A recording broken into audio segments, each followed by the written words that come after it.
Hello, this is Skinless Guild Leader for the Eternal Lance, and we're going to be looking today at the Executor fleet. I'm making this video to kind of help out a cluster mate of mine. We're looking kind of a few different things that I do with the Executor fleet. I know this is a little bit, it's missing a few abilities, so we kind of want to highlight on a few different little things within the kit. Now, if I go ahead and click on one of these guys and go ahead and just pull up my fleet, specifically, I know he's got the R9 and he's got the 7-star, and one of the things we're missing is going to be the final bit here on the breach of protocols, which I do know that does remove the tenacity, so that it can make it more difficult for things to land off the get-go. So that's kind of the main issue there, is not getting the debuffs to land. And why I'd still recommend using the AoE is just a matter of getting the additional hits at least out there, the additional damage, and so I know that's gonna be your biggest piece of what can go wrong essentially. But using any other ability like the basic off the ship, that's not going to do a whole ton towards kind of getting at least some damage out there to kind of start getting things going. So I still recommend using that AoE right out the gate if you've won. If you do end up getting all of your target locks and all of your breaches, then you're gonna be able to actually start work towards your contracts and get your contracts off, which is gonna be specifically where you're gonna be able to get to the ships to do to get the Death Star pulled up. So all bounty hunter ships all have the ability to add target lock or was target lock or breach. Let me double check again. Target lock, yep, on their basic. So now that can be resisted, but here's the kicker. Your Razor Crest does more than I think most people realize, and that's going to be, first off, whenever another bounty hunter ally uses a special ability, they first inflict a breach on the selected target for 2 turns, which can't be evaded or resisted. So that's where it doesn't matter if they have the tenacity up, that if you're using the specials, you can get past that and get those things in there, as well as the first time allies inflict the 6 times. So basically he gets his own little contracts within all of that as well, but then having those breaches there. And then the other thing is going to be, let's see, not this one here, but it was, let's see, so I was trying to see where the other one was that is let's see, it can't be evaded. Okay, so here we go. So deal physical damage to a target locked enemy.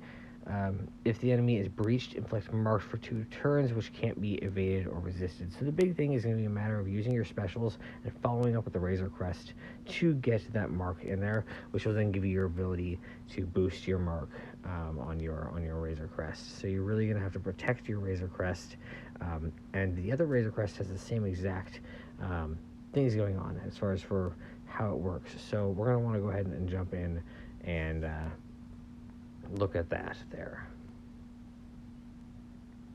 Let's see. Another way to go about this is we might be able to use the IG-2000. I have to double check on that, whether there's issues with non-resisting. I do know that the Houndstooth, you can't resist the breach. Alright, so I always go over to the Razor Crest first, and I use the AoE, and I don't always get marked. I did this time specifically because I ended up in a position where, again, I'm removing the tenacity. But if I hadn't, an easy way to get around that is then to be kind of targeting the Houndstooth. I'll even kind of show that here. I'm targeting the Houndstooth, and that's where I might have gotten my first breach. I got my special, and then I got my other bit there. So I'm kind of letting myself get a little bit beat up here. Now I got my next turn. I can go ahead and target the Razor Crest. Now you want to target the Razor Crest rather than the Xanadu Blood, because specifically it's going to be the one that is having the exact same abilities, where it's preventing or you have the unresistible debuffs there. So you want to get him out as fast as you possibly can. Now, you don't have the heal, so I'm also not going to use the heal. I'm going to go ahead here. I'm going to go ahead and call in my slave 1. And we're going to go ahead and use our special. And that could come back to bite us a little bit, but this is how it kind of goes. If you don't have those abilities to kind of go about and do everything a normal 7-star can do, I want to kind of show what I would do to get around that. So now that I've got my initial first marked, I do have all the bonuses. He is marked as well on me on one of my units, so we kind of are even here. But I'm going to go ahead and finish up that Razor Crest. So you want the Razor Crest out of the way first, because that's going to be your biggest issue. Never take out never hit the slave 1, because the slave 1 is going to be the one that is specifically going to be able to return with more target lock hitting you. So in this case here, again, I'm not going to use the heal because I'm trying to prove a point. I'm going to use basic. Let's see if we can go ahead and beat this without the heal. So I'm going to go ahead and basic here. That's fine. Now that we've gotten rid of the retribution there from slave 1, we can go ahead and use our basic. We've got a mark there now. Basic. And I'm always going to call Razor Crest. So use a special, Razor Crest. And that way, the special gets the breached on there, and then you've got the actual other bit from you get the target lock, or you get the target lock on there afterwards. So you can get your contracts pretty easily still without having to use the heal ever, as well as not having to worry about the tenacity up in that aspect. Because I specifically did not go after Razor Crest to show the point of not wanting to go further and make that point there. So I kind of hope that this is helping as far as for your run. And I will, if I don't get the marked, like I said, I just apply it to Houndstooth initially first, because then I get the bonuses, and then I can go back and I can mark the Razor Crest back up at a later point. So let's go ahead and basic here even. And there we go. So I did not use the heal, and I did not use any mark to target a Razor Crest. I specifically only used the attacks with the Razor Crest itself. And I mean, as far as for my ships go, I mean, you saw I have for my fleet specifically. Pull this back up here. So I've got the R9 on the Exec. I have a 5 or R5 on the Houndstooth. Which again, I've got the like I said, they can't be evaded or can be resisted though. So that's something that I keep in mind with the tenacity. And I've got the Xanadu Blood at R7. And then I actually ran it through a calculator today. I have to wait on the BAM R6 possibly for a moment, just because he's going to be too fast otherwise to keep up that turn order. But I do have the R5 on Razor Crest. As far as my other ships that are in the background go, I mean, I've got the IG-2000 still at the R5. I've got Slave 1 at the R8. And really, those are the only ships you're going to end up pulling out. I have Even Hawk in there, which my pilots are Gear 10. And then I have, usually I think I've got like TIE Fighter pilot in there, and I've never pulled him once. So that's one example there. So I'll try to pull up here another example in just a moment. Alright, so here we go with another fleet that we're going to go ahead and go against here. So we do have a Star Killer here in first, and I know he's got his, I think his Xanadu Blood is, R8. However, this guy's kind of gotten a little bit crazy in his, but R8 on Razor Crest. I think he just has the R5, or is he? No, yeah, he just got the R5 on Houndstooth, so that's not too bad. We're going to go ahead and do the same kind of thing here that we did beforehand. So I'm going to go ahead and jump in and see how this ends up rolling. So And again, I'm going to try to avoid specifically using the heal and the other bits there. So we're going to again use our AoE at the gate. I'm not going to use that. I'm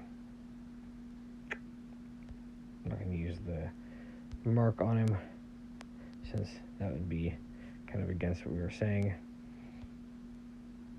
Alright, so now we're in a spot here where I can't do anything here, so I'm going to go ahead and use the special, and I'm going to go ahead and, there we go, as if I got my first mark. Now we're going to go ahead and attack, boom, using that there, so we got him into the next spot. And I would, in this situation now, go ahead and call in Slave 1, as is tradition. We're going to go ahead and use our special. Right. We can't attack Razor Crest right now because, well, Razor Crest is unavailable. But let's go ahead and hope that we can, okay, yep, we got another attack with Razor Crest, and we took him out. So that's just a matter of I did not use his mark whatsoever on that Razor Crest. I did not attack it without using just my Razor Crest, which is specifically just as if you never got mark to land. So again, I'm going to use my basic here because I don't want to mess with Slave 1. And I'm not going to use the heal. There's a basic there. They're going to get a heal there. I'm going to use a basic again here. Alright. Now I'm going to go ahead and start hitting Slave 1 because I don't really have that heal, as we kind of talked about. Pretend like I don't get the heal. I'm going basic here. Now I'll get Slave 1 out because I don't want them to blow up my entire fleet. That would absolutely kind of suck, to be honest with you.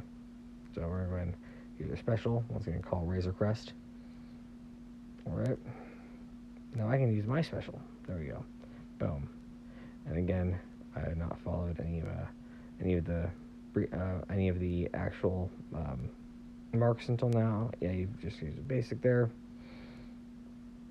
Again, not healing. And I'm going to go ahead and get my contract off.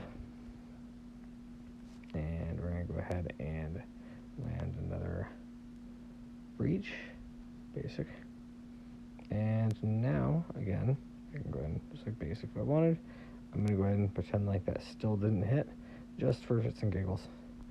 And just keep kind of going on this way. Now I can use the AoE again. Basically, just use basic. Just kind of drawing this out here, seeing if I can even get the second. What's it called?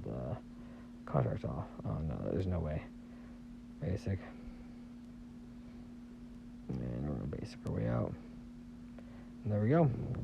So there's two examples right then of going through and being able to not use your heal whatsoever and ignoring the mark completely as if it never hit. You're just going to be specifically attacking with your Razor Crest, and then having an assist come in to handle that. I'm going to try to here hopefully kind of play around with this a little bit later and see if I can get a match where I lose the coin toss and see how to get around with that without using the heal. And I will get back to you on that. So I hope that the video kind of helps. And again, I know if you're watching this, BC, that if you do need me to sit in on a one of your fleet arena climbs, I'm more than happy to do so and help out and see what else we can kind of come up with. But I'm hoping that I used the parameters of what your ship was able to go do at this exact time of the video after pulling up your abilities to what they're able to complete. So I hope you enjoyed watching, and as always, Skinless is out.